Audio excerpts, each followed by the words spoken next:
kelas 12, jumpa lagi kita pada program SSH Start Study from Home bersama Bang Saurus Tumorang, pengajar kimia di bimbingan belajar SSE Sidikalang.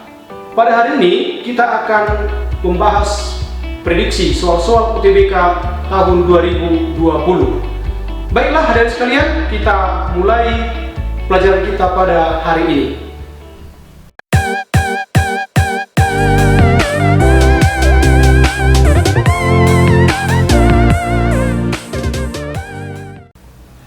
Oke, baik adik-adik, akan kita lihat soal kita nomor 1.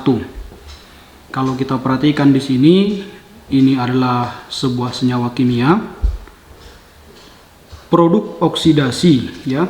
Perhatikan ya adik-adik sekalian, produk oksidasi senyawa di atas adalah apa? Ya, kalau kita perhatikan di sini, nggak usah bingung deh ya, bahwa di sini ada gugus OH, ya. Kalau gugus OHD berarti ini adalah termasuk golongan alkohol, ya, alkohol. Berarti ceritanya di sini alkohol dioksidasi. Berarti kalau alkohol dioksidasi, kita ingat kembali bahwa alkohol itu ada 3 macam. Di sini ada yang disebut dengan alkohol primer, kemudian ada alkohol sekunder dan tersier. Ya, macam mana tuh Bang yang dimaksud dengan alkohol primer? Alkohol primer adalah alkohol yang gugus OH-nya, ya, itu nanti terikat kepada CH2. Gugus OH-nya terikat kepada CH2. Kalau kita perhatikan di soal kita ini, sesungguhnya ini adalah, kalau kita gambar ini menjadi CH3, kemudian ini adalah menjadi CH, ini adalah OH, ini adalah CH3. Gambar ini sama dengan gambar ini. Maka kalau kita perhatikan di sini bahwa OH-nya itu terikat kepada CH. Berarti dia bukan alkohol primer, Dek. Kalau dia adalah alkohol primer dioksidasi, ini kita oksidasi, maka dia akan menghasilkan senyawa aldehid. Kemudian kalau aldehidnya kita lanjut oksidasi, maka dia menghasilkan asam karboksilat. Asam karboksilat. Ya. Bagaimana Bang kalau dia alkoholnya alkohol sekunder? Kita perhatikan deh. Kalau dia nanti adalah alkohol sekunder, maka alkohol sekunder itu adalah alkohol yang gugus OH-nya terikat kepada CH. Berarti sudah sesuai tadi dengan permintaan soal kita. Kalau alkohol sekunder kita oksidasi, maka dia akan menghasilkan nanti senyawa keton. Keton nama trivialnya, kalau nama yupaknya adalah alkanon. Berarti kita harus lihat bergugus fungsi keton atau alkanon, di mana ciri-cirinya dia memiliki gugus fungsi karbonil atau CO. Kalau kita perhatikan Dek, dari pilihan ini, dari A sampai E, manalah dia yang bergugus fungsi CO? Ya, kita perhatikan yang A pasti salah, karena yang adalah OH, kemudian di sini ada O, kemudian B juga demikian, tidak ada CO-nya. Yang C, wah, ini sudah pas Dekku. Langsunglah kita perhatikan di sini ada gugus CO. Maka jawabannya sudah pasti C.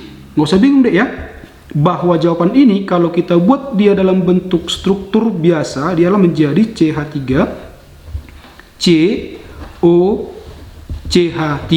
Inilah persamaan gambar daripada jawaban C.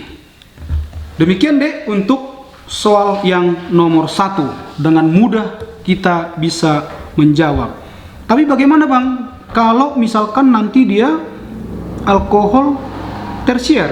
Ya, baik deh. Di sini kalau kita perhatikan dia alkohol tersier itu kalau kita oksidasi itu akan tidak ada reaksi. Artinya alkohol tersier tidak dapat dioksidasi.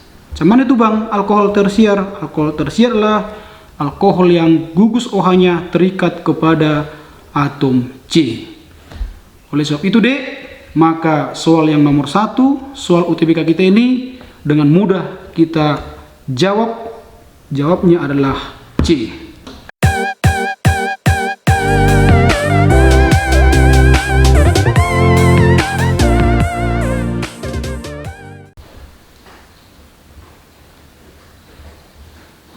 Ya, adik-adik sekalian, kita lanjutkan pembahasan soal UTBK kita.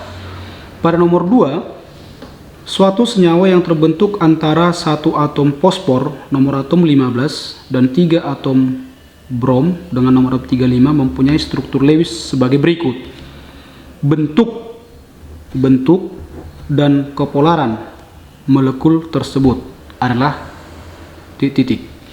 Ya, dari sini Dek, kalau kita perhatikan yang ditanya adalah bentuk molekulnya dan bagaimana tentang kepolaran suatu molekul. Ya, di sini Dek perlu dulu kita pahami bahwa ada yang namanya pasangan elektron ikatan, kemudian ada yang dikatakan dengan pasangan elektron bebas. Ada dua buah istilah yang harus kita ketahui. Kalau dikatakan pasangan elektron ikatan berarti elektron yang digunakan berikatan. Kalau kita perhatikan pada soal kita, maka yang dimaksud dengan pasangan elektron ikatan adalah yang ini Dekku, ya, yang berikatan inilah kita sebut sebagai pasangan elektron ikatan. Kemudian yang dikatakan sebagai pasangan elektron bebas itu adalah elektron bebas yang berada pada atom pusat, yaitu PeB-nya. Kalau demikian Dekku, berarti dalam soal ini pasangan elektron ikatannya ada sebanyak 3, yaitu 1, 2, 3. Maka PeI-nya ada 3, PeB-nya ada 1 pasang. Pada atom pusat ini cuman 1, maka kita tuliskan di sini adalah 1 jumlahnya. Maka nanti Dekku, kita buatlah nanti di sini sebuah notasi, di mana notasinya kita buat dalam sebuah simbol, yaitu A, X, kemudian E, di mana nanti si X memiliki indeks katakanlah M, si E memiliki indeks katakanlah N.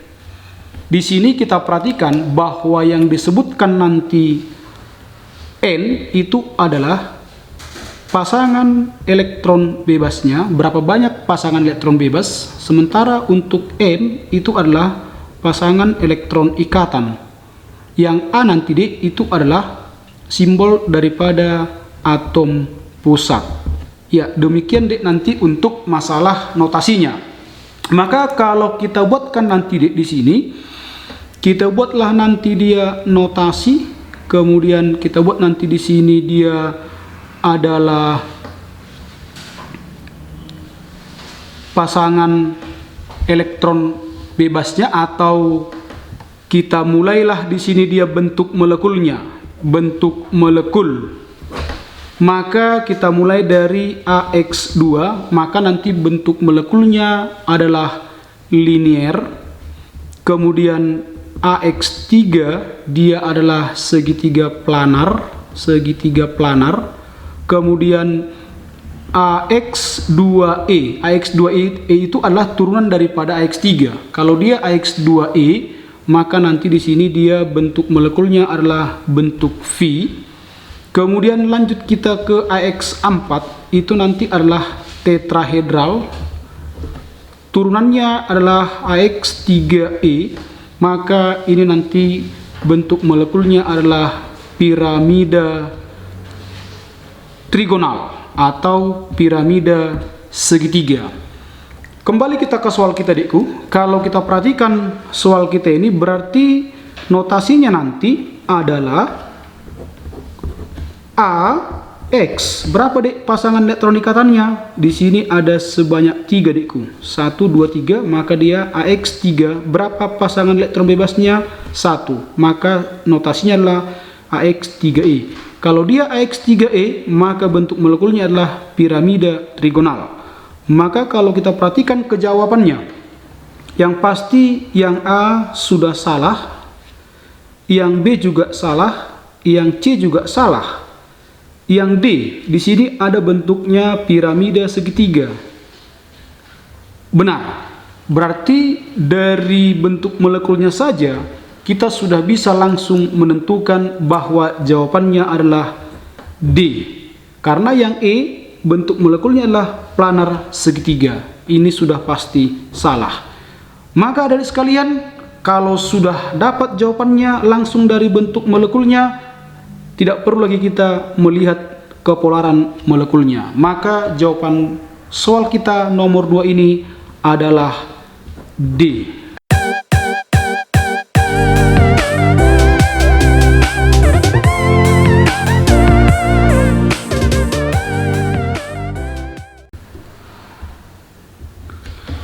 Oke, adik-adik sekalian, kita lanjut pembahasan soal UTBK kita yang nomor 3. Dalam nomor 3 ini dikatakan persentase massa atom karbon dalam aspirin. Berarti dalam aspirin itu ada karbon, D, ya. Dimana katanya persentase daripada karbon itu adalah 60%. Jika diketahui tetapan Avogadro adalah 6 kali 10 pangkat 23, maka berapakah jumlah atom karbon di dalam aspirin tersebut? Jumlah atom karbon dalam aspirin yang terdapat dalam 3,6 gram aspirin. Ya, adik-adik sekalian, kalau dikatakan persentase, berarti kan kalian sudah tahu bahwa persen karbon itu adalah gram karbon itu sendiri dibagi nanti, Dekku, dengan gram daripada aspirinnya, kemudian nanti dikalikan dia dengan 100%. Maka kalau kita masukkan angka itu, Dek, berarti di sini dia persen karbonnya adalah sebesar 60%. Masukkan, Dek, 60% sama dengan gram karbon belum diketahui per gram aspirin.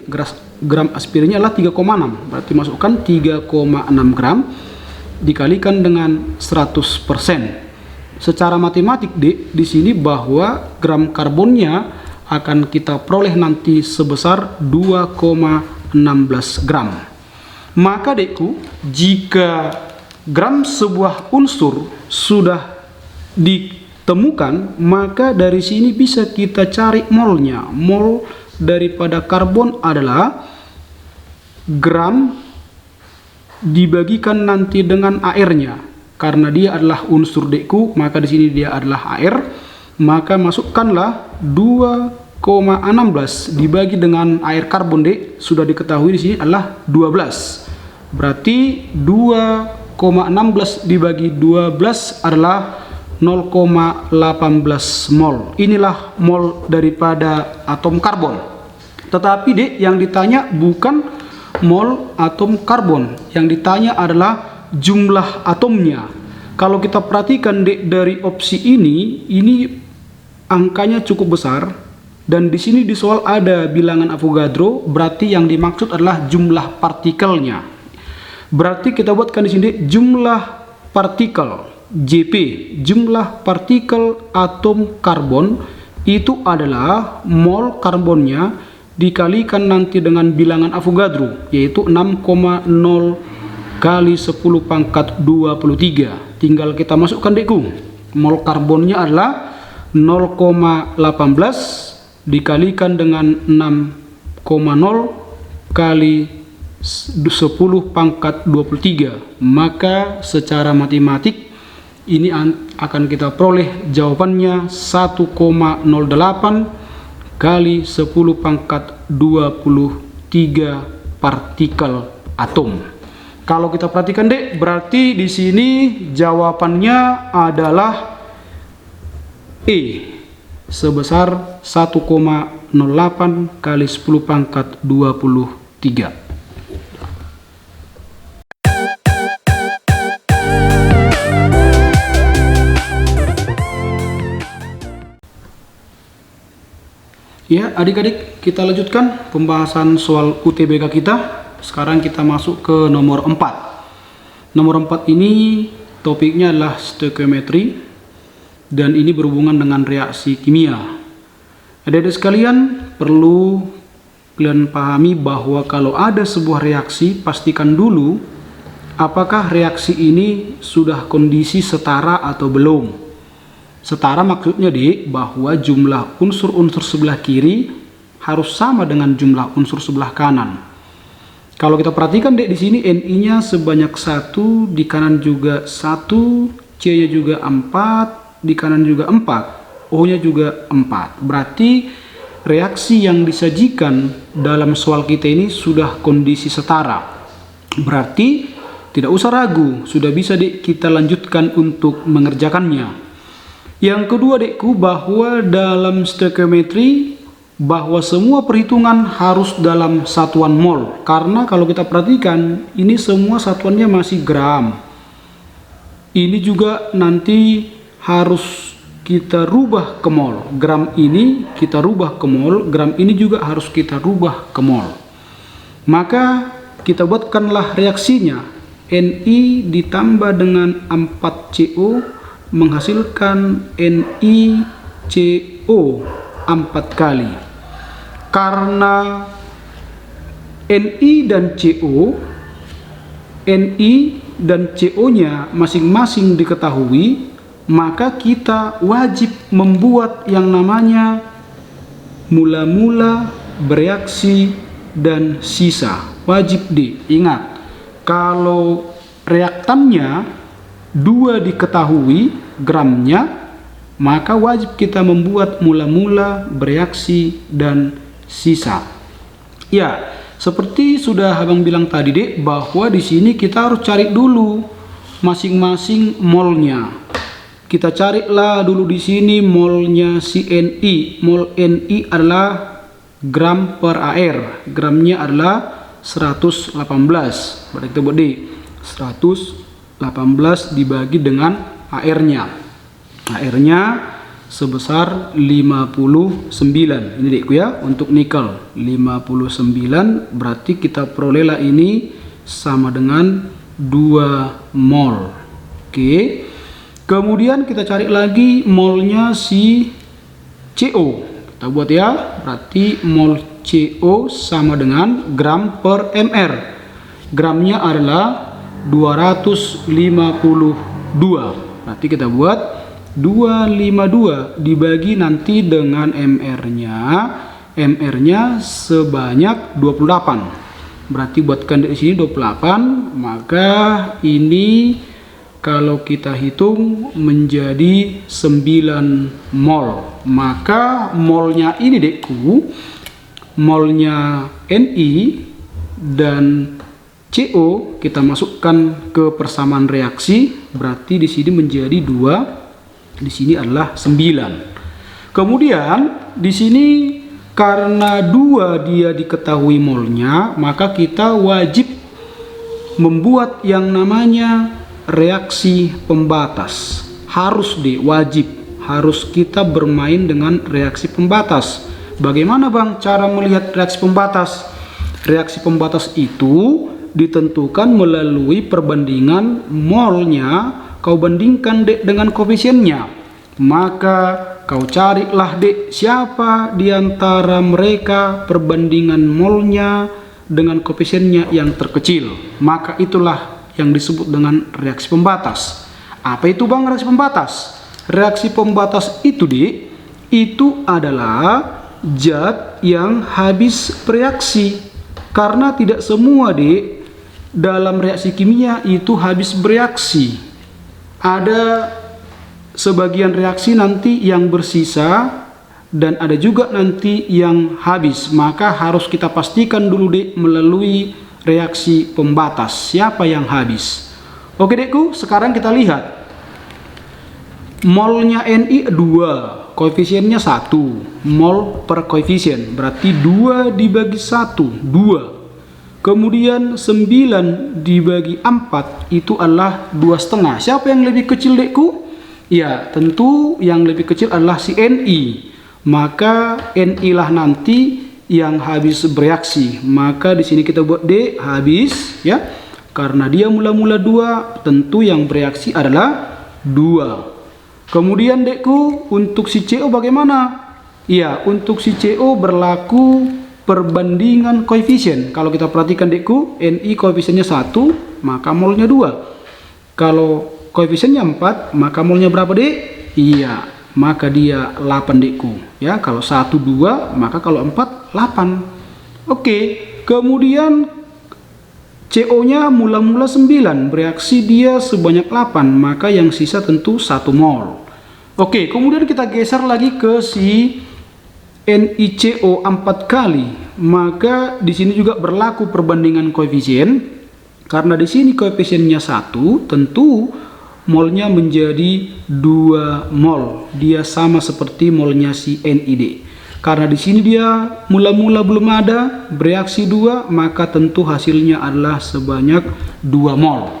Ya, yang ditanya Dekku dalam soal kita ini adalah berapakah massa gas tetra karbonikel yang dihasilkan?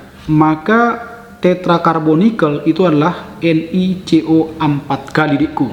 Maka kita buatkanlah di sini bahwa gram sama dengan mol dikalikan dengan mr. Ini sebenarnya adalah dari mol sama dengan gram per mr. Maka gramnya adalah mol dikali dengan mr. Ya, kita perhatikan deh bahwa molnya berapa? 2. Kemudian mr NiCO4 berapa? 171. Maka buatkan di sini 171, kemudian 2 dikali 171, maka itulah 342 gram. Inilah di gas tetrakarbonikel yang dihasilkan. Maka jawabannya adalah C. Sangat mudah adik-adik sekalian.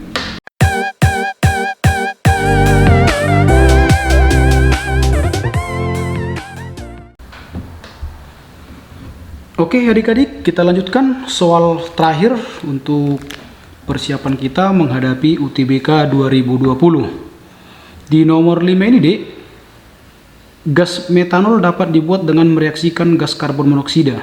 Ini adalah metanol Dek, ya, CH3OH. Ini dapat dihasilkan melalui reaksi karbon monoksida dan gas hidrogen.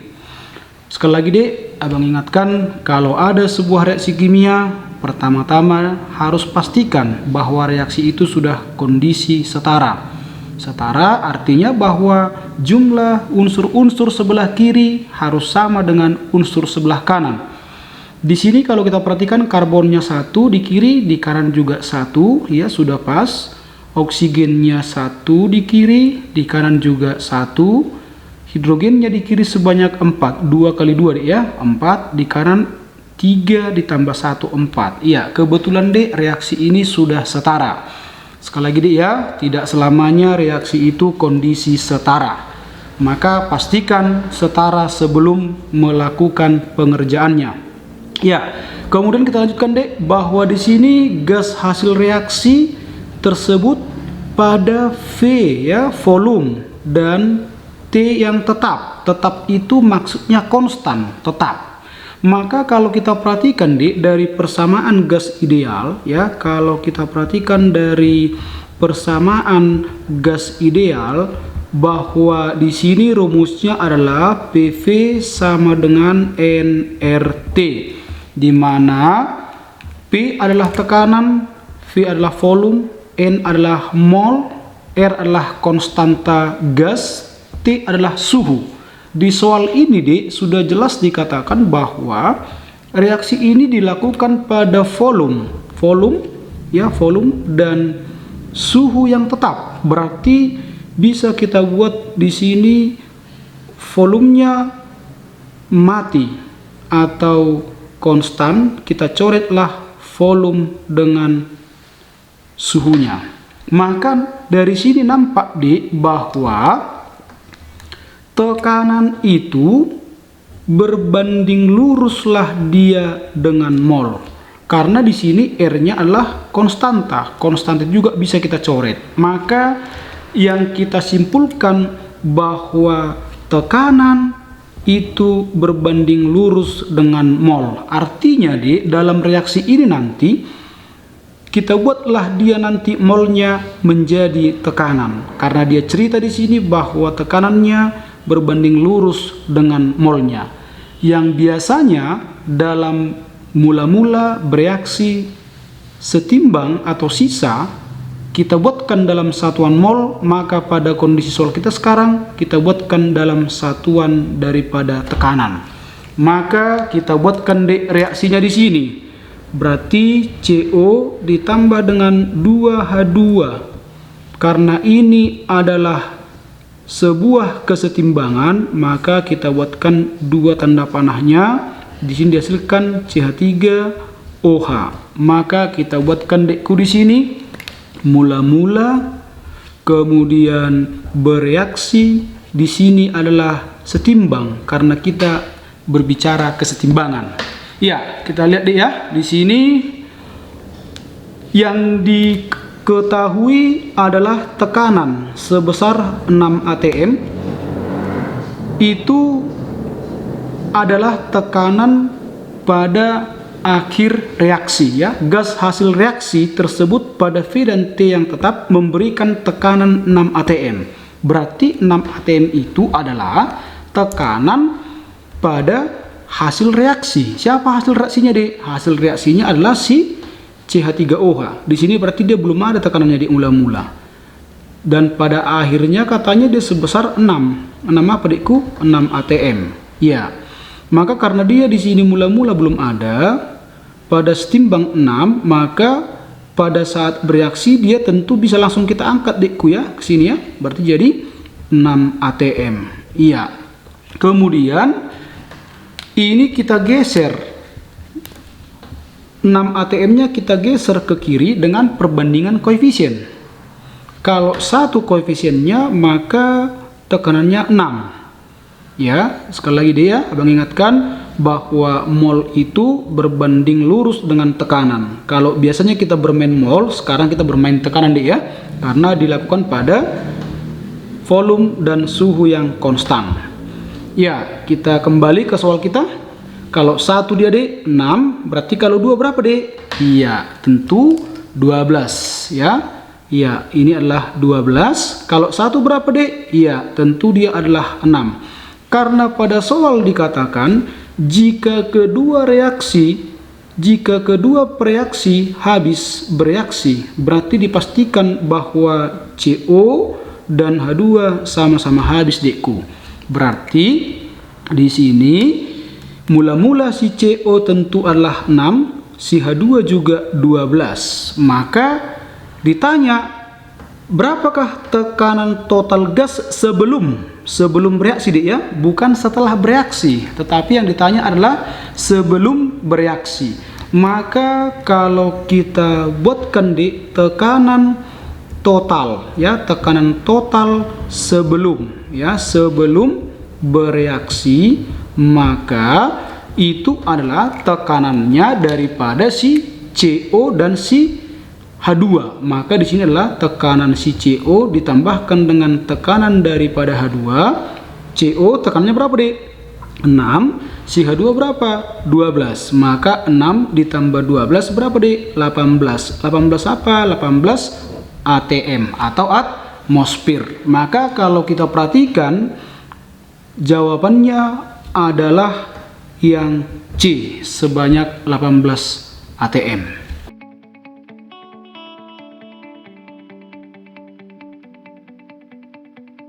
Oke demikian program kita hari ini, program SSH Study from Home. Kiranya apa yang kita pelajari ini bisa menjadi jalan mudik untuk mendapatkan PTN favorit.